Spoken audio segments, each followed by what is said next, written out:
Hello everyone, welcome to Anime Recap. This anime title is down below in the description.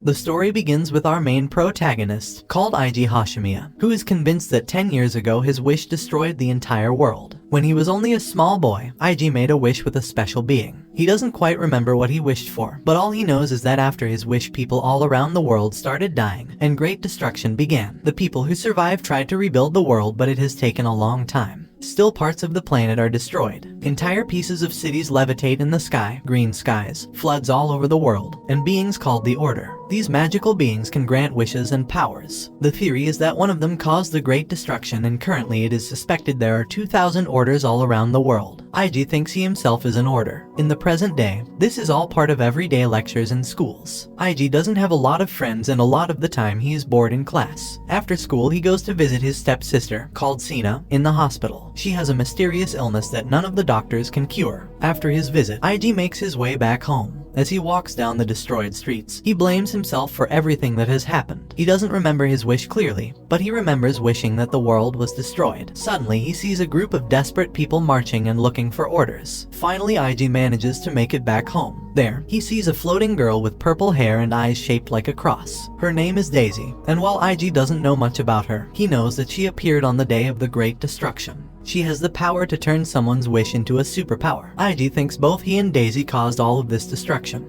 Daisy greets Eiji and questions why he isn't using his powers. This angers Eiji. She tells him that he shouldn't be scared of using his powers as he doesn't quite remember what he wished for. Eiji is confused because he is convinced he caused the Great Destruction. Daisy just smiles and disappears. The next day at school, a new transfer student joins the class, whose name is Rin. Eiji thinks she is very beautiful and for the first time is excited to be at school. Afterwards, just before he enters his apartment, Rin meets Eiji. He is surprised and happy to see her. Rin tells him that she has lost her apartment key, so maybe he can call a locksmith. Eiji wants to help her, so he offers for her to come inside. The moment Eiji starts to unlock the door, Rin uses a taser and knocks him unconscious. When Eiji wakes up, Rin is revealed to be an assassin and is there to kill Eiji, who is revealed to be the order that destroyed the world. As Rin's parents died in the destruction, this mission is also personal. Just as Rin is about to stab Eiji, his powers activate, and she stabs herself. Eiji in a panic runs away. Now helicopters and special units are searching for him. Elsewhere, members of the secret organization that sent Rin are disappointed that she disobeyed an order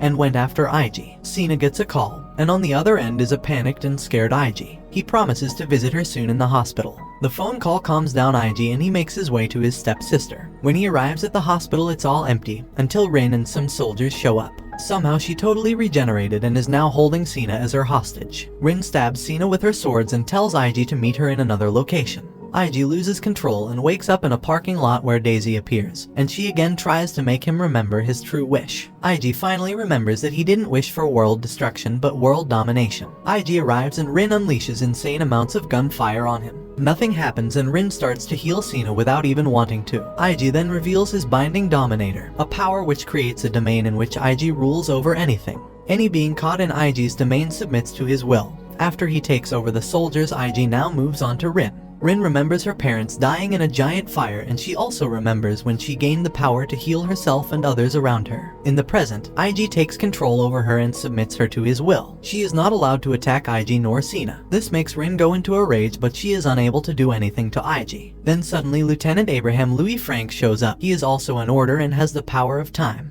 He uses his power to smash Eiji's head into the floor. Eiji is captured and awakens tied up in a cell. Not even a moment passes and Rin shows up and starts to untie him. She explains that he has been captured and is now under the base of the Dazefu organization. She is still under his order and cannot kill him, but she wants to free him so that others don't kill him. The two make way through the vents where Rin tries to fire off a bullet and kill Eiji with a ricochet, but she ends up killing herself. However, she regenerates in no time and promises that even though she can't harm Eiji or his sister for now, one day she will kill him. Rin tries to take Eiji through the most dangerous path so he dies, but all she manages to do is kill herself multiple times. Finally, they find out where Sina is being held and Eiji wants to save her. Eiji and Rin fight off the soldiers and find Sina. She is levitating in a special chamber and Louis Frank is there guarding her. Rin has warned Eiji that Louis Frank can control time. Eiji tries to use 3 grenades to confuse Frank, but their fight is interrupted when several other orders arrive and stop the battle. The orders start to clap for Eiji and introduce themselves as the Dazefu Group of 10. The group's leader, called Yoshitsune Hiragi, explains that their mission was never to harm them, but instead to have them lead Japan. Since the Great Destruction, the Japanese government has not been able to function, so they could use someone like Eiji to take control. However, we see that Hiragi seems to have a plan he's keeping secret. Eiji accepts to be the new ruler as the Dazefu group promises they will find a cure for Sina's illness. After being held prisoner for a while, Rin is released. Eiji is uneasy with this new position, but he goes along with it anyway. He joins a meeting with the rest of the 10, and there he finds out the mission to conquer Yamaguchi. Eiji is shocked when it seems that he will have to be in the front lines of battle, so he tries to come up with his own strategy. Kanumeri, the main strategist, uses his powers on him and tells him not to interfere. After the meeting, one of the members of the 10 gives Eiji a gun.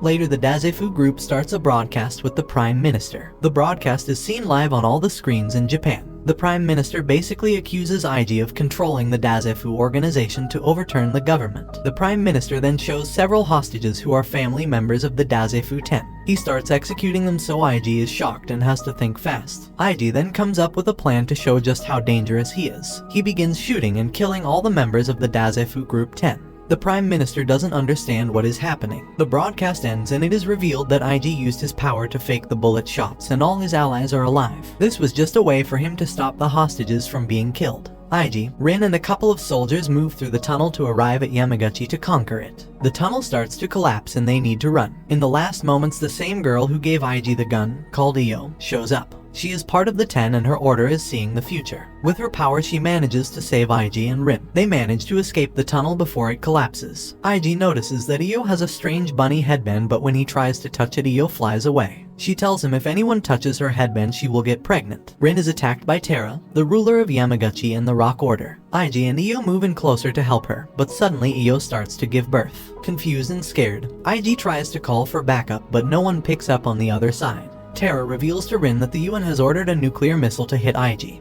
And it seems that in order to protect their homeland, the Dazefu government sent Eiji to Yamaguchi so that the nuclear missile hits there. Eiji takes Io to the hospital. While there, he realizes that he was the target all along and no help is coming. Eiji contacts Rin and commands her to attack Terra to buy some time. Terra uses her powers of rock and petrifies Rin. She later uses the giant rock monster to attack Eiji. At the last second, Eiji manages to use his order power to create a force field. Terra then informs the citizens of Yamaguchi that Eiji is here, the one who caused the Great Destruction. The people start throwing rocks and attacking Eiji's force field. Meanwhile, Rin is still petrified when one of the 10 arrives, called Major Sundin. It is revealed that Sundin was feeding information about Eiji to the enemy this whole time. Eiji takes control of Terra and the people around him. He also uses his order power to control the rock god. He apologizes for all his sins and promises that nobody will be hurt. His plan is to stop the nuclear missile. The rocket is launched and there are only seconds until impact. When the nuclear rocket comes close, Eiji tries to use his powers to affect gravity. This slows down the rocket just enough for the rock god to be able to catch it. The rocket is still too powerful, but then some members of the 10 show up and help Eiji. They manage to stop the rocket, and it is revealed that the Dazefu government still needs Eiji. Hiragi gets on the line with the UN just before they launch the second nuclear missile. They refuse to make a deal and a second missile is launched. Eiji and his allies using the rock god prepare for the second missile. Terra realizes that Eiji is trying to help, and maybe isn't such a monster. She gives even more power to the rock god. The missile almost hits, but Eiji with the help of the others manage to stop it from exploding. Sundin also transports Rin to the battlefield and she helps heal the rock god. After some time passes, Rin is in the hot springs with the other girls of the Dazefu government. Even Terra has joined them. She thinks about Eiji and her vengeance, and part of her is seeing him in a new light. Later, Seiji arrives to see Sina has been transported into a room and Hiragi is there with her. Eiji attacks him, but Hiragi tells him that his sister has no memory of the incident with Rin and she thinks everything is normal. Then he tells Eiji that his sister's illness is very advanced and she only has half a year to live.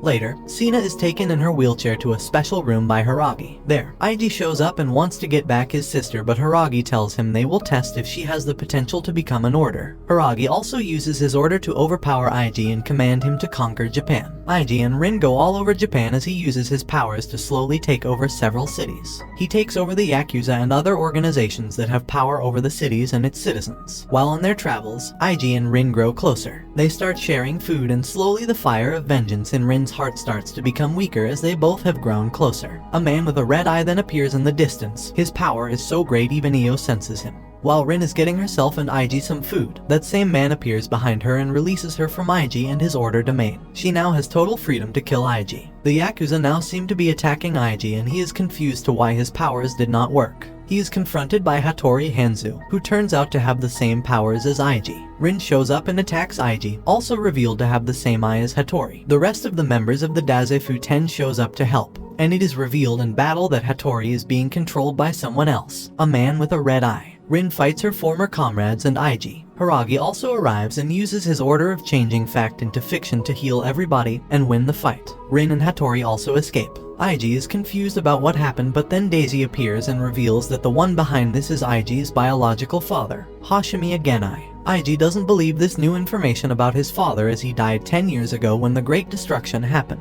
After some time, to take his mind off the situation, Eiji and Io are sent on a mission. The whole time Io is thinking about her feelings towards Eiji. Meanwhile, Eiji is thinking about Rin and what she is doing. When they arrive at their mission location, they barely survive an avalanche and end up in an underground cave, where Io begins confessing her feelings, but then some mysterious people appear. One of them introduces herself as Shirabayashi Kuroko, a Miko of Izumo. She promises to help Eiji's sister with her illness if both he and Io win a game against her. The trials start, and at the end, with both of their combined powers, they manage to win. Right before Kuroko accepts to help, Matsudera Fumai, who is also part of PS6, the same organization that Eiji previously faced, appears. They battle, but Eiji manages to get the upper hand. Later, Fumai reveals that Daisy is actually a program that is used to locate orders. Daisy opens a portal to Rin and the others. A samurai order uses his powers and kills Kuroko. Later, Eiji and Hiragi talk, and finally Hiragi explains what Eiji's father really did. Hoshimiya Genai and Hiragi were scientists together, and their work included turning wishes into powers. Genai was always a good man, until one day he changed. He created a program called Daisy that had the capacity to turn wishes into powers. Genai then killed the lab and betrayed Hiragi. Eiji can't believe what he is hearing.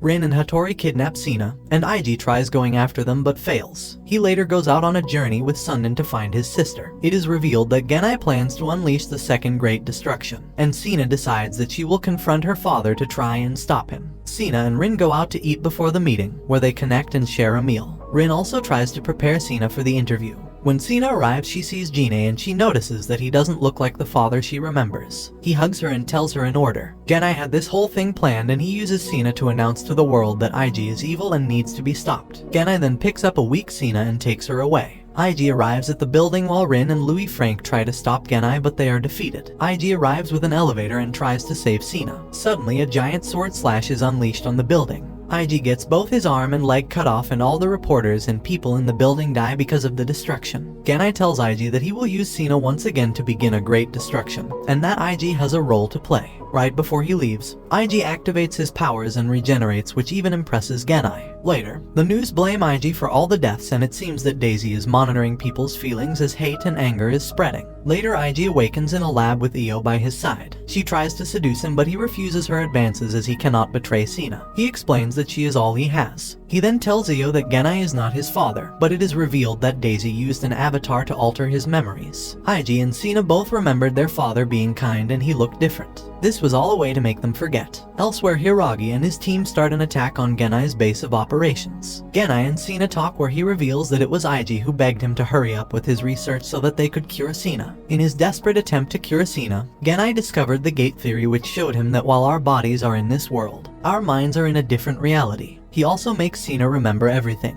It wasn't Eiji who caused the Great Destruction, but it was Sina all alone. She first made a wish that opened the gate and created the orders, revealing that she destroyed the world. Eiji arrives just in time, and Genai tries to reason with him, showing him that this process will allow him to live any life he wants, in any universe he wants. Eiji refuses and goes after his sister. He awakens Sina and she stabs him. She remembers everything. It is revealed that after Sina opened the gate to the other world, she couldn't control her powers, and that is what caused the Great Destruction. Seeing his sister devastated by what she has done, Eiji developed a power that shifts her memories to him. She woke up in a bed sick and didn't remember anything. On the other hand, he convinced himself that he caused all the destruction. In the present, Sina is furious at her brother for lying and wants to open the gate again to make him happy. Eiji falls down into a pit where Rin was also trapped in. There, the two connect and with their love are able to heal and power up. The gate begins to open and Eiji and Rin attack Genai with Hiragi and his allies also helping them. Finally, Hiragi uses his powers with his allies and kills Genai. With the help of the Iron God, the portal remains stable and Eiji finds the original Daisy. There he wishes for one final wish. She warns him if he loses control, another great destruction will happen. Eiji keeps calm and manages to reverse everything. The gate is forever closed, which means no more orders. Everyone returns to normal and Eiji is now hailed as the hero who saved the universe. We see Eiji, Rin and Io all waiting for Sina to celebrate her birthday, as now she is healthy and happy. And this brings the anime to an end. Comment if you would like a part 2. Don't forget to like and subscribe if you enjoyed, and turn on the notification bell so you never miss out on another video.